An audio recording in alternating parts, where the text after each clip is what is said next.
We're now going to a survey which has suggested that the majority of you say manufacturing to the country is hugely important because it is the future of the economy. Well, in the meantime, lockdown restrictions, fierce war in Ukraine have reminded us of the importance of producing what we need here in the UK, instead perhaps of relying on supply from overseas. So we'd like to know this morning, should we be doing a bit more to support manufacturing from Britain?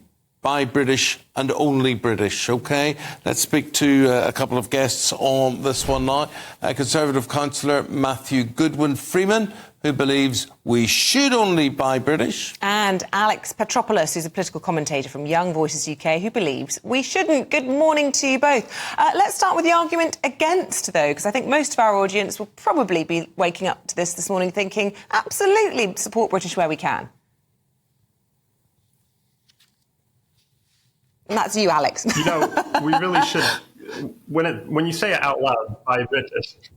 Hello. Hi. When you say buy British, it sounds all good. But when you look at the reality of where we are right now, you have to say, look, we're living in a cost of living crisis. Prices are going up. And saying buy British is just code for saying buy more expensive products. And it's really code not just for buy more expensive products, but force the British people to buy more expensive products. What this debate is all about is about giving people choice and letting people, you know, have the ability to choose and make up their mind and say, you know, I think this product is actually better, whether or not it's made in Britain. I don't think it's appropriate in a cost of living crisis. But Alex, is it really more expensive because, you know, the employment that it generates, the taxes that it generates that go back into the economy today, and the simple fact that it's probably the right thing to do almost morally? Well, you know, I think that you could frame it like that, but when you're framing it like that, you're saying, should we help this one very small group of manufacturers and this one very small group of businesses, or should we be looking out for the whole country? And, you know, there might be some marginal benefits from taxation, but at the end of the day, if it was cheaper to buy British, people would be doing it already. And if it was better for the economy, they'd be doing it already. Yeah, that's true, isn't it, Mathew Goodwin-Freeman? Unless you're absolutely loaded, it's not that easy to support British business and industry. Well, I mean, to an extent that is true, because the manufacturing breakdown shows that the UK only produces 2% of the world's manufacturing, and China is up there at 29%, and the US are at 17%. So we're completely right that if we want to get buying British, made in British, we've got to scale up. So that's why we look at stuff like levelling up. That's £11 billion of investment in levelling up and bringing opportunity around the country. And last month, the government announced £33 million into British jobs for the future and looking at green jobs. I completely agree that if we're looking right here, right now, yes, British products and British goods are going to be slightly more expensive than others that can be imported from elsewhere. But we need to look at the future. We need to look at our future, because the war in Ukraine, everything that Russia's done, and our reliance on China has proven that we've got to get back to made in Britain. And it was one of the first things I said when I ever came on this on GB News. I said, I want to see made in Britain come back again. OK, but Mathew, you say look at the future, but I could just bring you back to the past. And in the early 70s, there was a whole Buy British campaign. There were adverts on television. There were stickers that you could put on your car to say, I'm buying British. And it was almost a badge of shame if you bought a Fiat or a Citroen as opposed to an Austin or a Morris or something like that.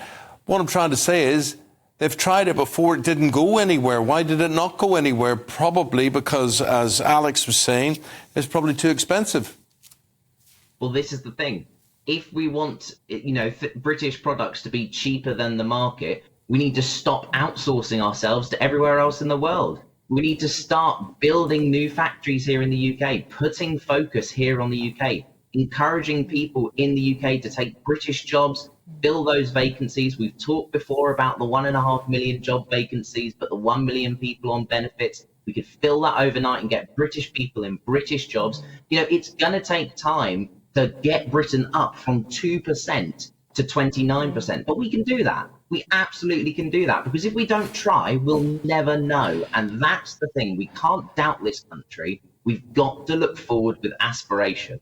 Yeah, and just a final thought from you, Alex, in all of this. I mean, you talk really about how kind of the bottom line comes ahead of morality in a way. But there is another option, isn't there? I mean, if the only place that you can get affordable goods is from these sort of global companies that are dodging tax here in the UK, and you don't want to line their pockets, maybe we just buy less stuff. Here's a novel idea. Maybe we just make do and mend a little bit. Maybe less ends up in landfill. Maybe that's the right thing to do for Britain as well. You know, you could be right there. But I think that, you know, the opponent was right to say we should be aspirational for Britain. We should want Britain to do its best. But I think that forcing people to buy British now would be doing exactly the opposite of that. Because let's be honest, we aren't the best at building everything. And we shouldn't set ourselves this false illusion that we can do everything and we can just go back to the past how it was.